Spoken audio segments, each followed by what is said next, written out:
এদিকে আমার কড়াই গরম হয়ে গেছে, ভাতটা হয়ে গেছে, ফ্যান পড়ে একদম একাকার অবস্থা, আবার করে পরিষ্কার করতে হলো। তো এখন মাছ ভেজে নেব, মাছ কাটা হয়ে গেছে, সবজি কাটাও আমার হয়ে গেছে। এখন সময় হচ্ছে 9টা। এই যে মাছ কেটে এনেছি,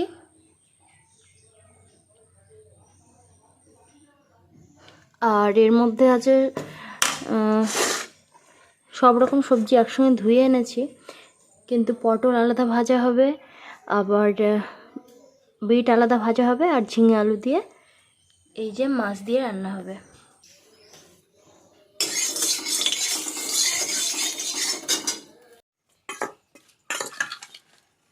মৌটি মাছগুলো বেশ বড় বড় আছে, একটু সুস্থ হবে তোমাকে। দাঁড়াও দাঁড়াও দাঁড়াও, আমি একটু মাছটা দিয়ে দিই, তারপরে আমি দেখি। একদম ফ্রেশ মাছ দিয়ে গেল। গুড মর্নিং সবাইকে, এখন সময় হচ্ছে 9টা 10। রাহি বাবা 9:30টার মধ্যে খেতে আসে, তো তার আগে আমার রান্না হয়ে যাবে আশা করি, মানে সব রান্না না হলে মোটামুটি সকালের খাবার মতো একটা হয়ে যাবে। মাছটা আগে ভেজে নিই। আর সোনাই এখন ঘুম থেকে উঠেছে, ওকে এবার ব্রাশ করিয়ে চুল টুল বেঁধে আর ওকে একটু খাওয়াবো। তো দেখি কি খাই, যদি বলে ভাত খাবো তো ভাত দেবো, যদি বলে যে না অন্য কোনো কিছু খাবো তাহলে একটু ওটস আছে, কলা আছে, হয়তো মিলিয়ে মিশিয়ে খাওয়াবো। সকাল থেকে ভালোই গরম, কিন্তু রান্না করার জন্য দেখা যায় যে ফ্যান ছাড়া হয় না। তো যাই হোক, এখন সাথে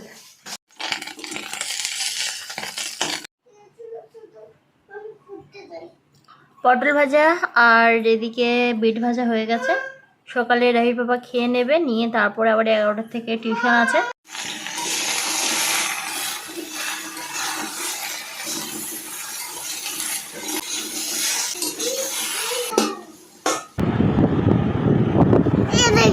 টেন 1 0 10,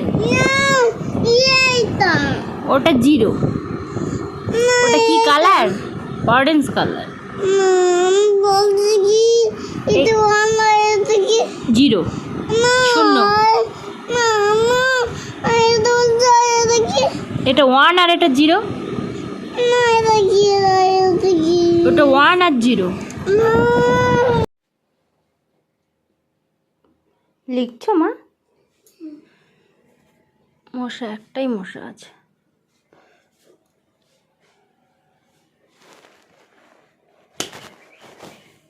মেরে দিয়েছি মশাকে। লেখো হ্যাঁ। এখন সোনা লিখছে, পড়ছে। এখন আমি গিয়ে কাজকর্ম করে ফেলবো। বড় ফ্যান ছাড়লে হবে না, ছোট ফ্যানই ছাড়তে হবে। 2 বেলা টিউশনের থেকেও এই দুপুরের এই টাইমটা অনেক মূল্যবান সময়। তার কারণ হচ্ছে এই সময়টা জল দেয়, যদি না আমি তুলে রাখতে পারি, সমস্ত কাচা মাজা ধোয়া সব দিকে জল যদি না তুলে রাখতে পারি, তো ব্যাস আমার তো সেদিন সারাদিনেই সমস্ত কাজ বন্ধ। তো ওই জন্য সেটা করতেই হয়। আর যেদিন আমার মেয়ে পড়তে বসে, যে আমি কোনো কাজে যাচ্ছি আর ওর সেটা দেখেই পড়তে বসলো যে মা ফ্যানটা চালিয়ে দাও, আমি লিখতে থাকি আর কি। তো সেই সময় আমি বুঝবো যে আমার সেদিনের মানে যা হওয়ার হবে আর কি। তার কারণ একটাই, ও 14 বার ডাকবে, কেননা ও তো এখন সমস্ত কিছু লিখতে পারে না। দেখা যায় ABCD সব লিখতে পারলেও এস লিখতে পারে না। আচ্ছা 1 2 সব লিখতে পারলেও ও হচ্ছে আবার 9টা আবার একটুখানি মিস করে যায়, তো 5টা লিখতে পারে না। তো ওই জন্যই হচ্ছে সমস্যা হয়, তখন বারবার করে ডাকে। তো যখন একচন্দ্র লেখে তখন সব কিছু দিতে পারলেও ও আবার 9টা দিতে পারে না। তো এরকম করতে করতে আমার যে কতবার উঠে আসতে হয় সেই সমস্ত কাজ ছেড়ে ছেড়ে, আর একটুখানি ডাকবে, তারপরে চিৎকার করে কান্নাকাটি করবে তুমি এক্ষুনি এসো। আর ও সকল সময় চাইবে যে ওর কাছেই যেন আমি বসে থাকি। আর সেই দিনই হয় আমার মহা সমস্যা, যেমন আজকে সেই মানে হয়েছে আর কি।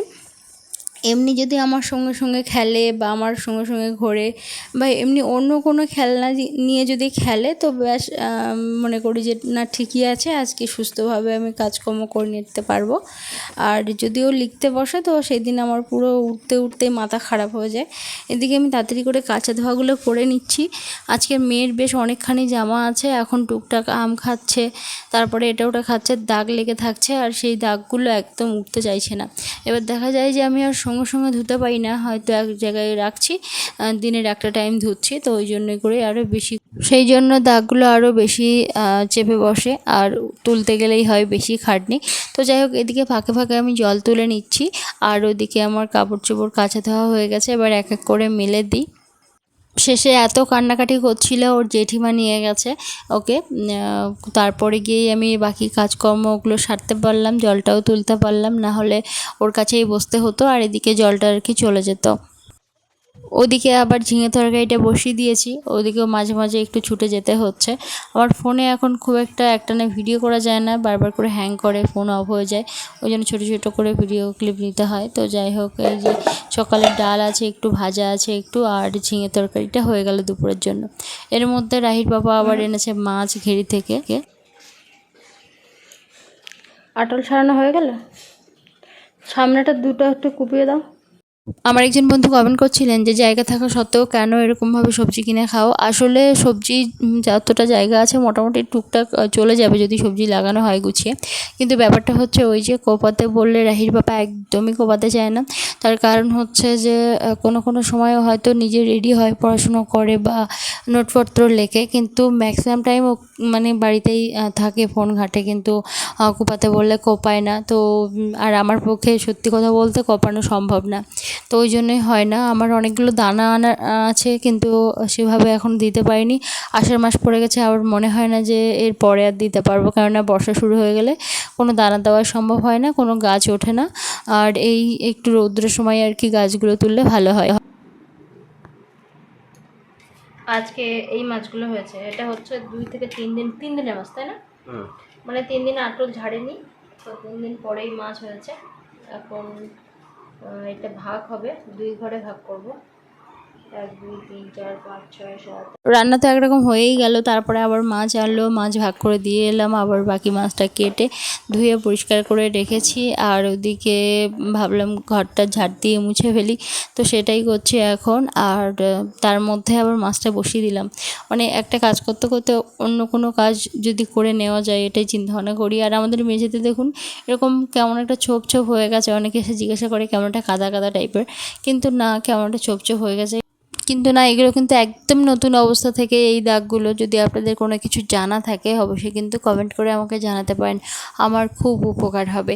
আর এই ভিডিওটা এখানে শেষ করছি, আপনাদের সঙ্গে দেখা হচ্ছে পরের ভিডিওতে। এক্ষুনি চান করব, তার কারণ হচ্ছে একটু পরে বাচ্চা চলে আসবে, তার মধ্যে কিছু কাজ আছে সারতে হবে।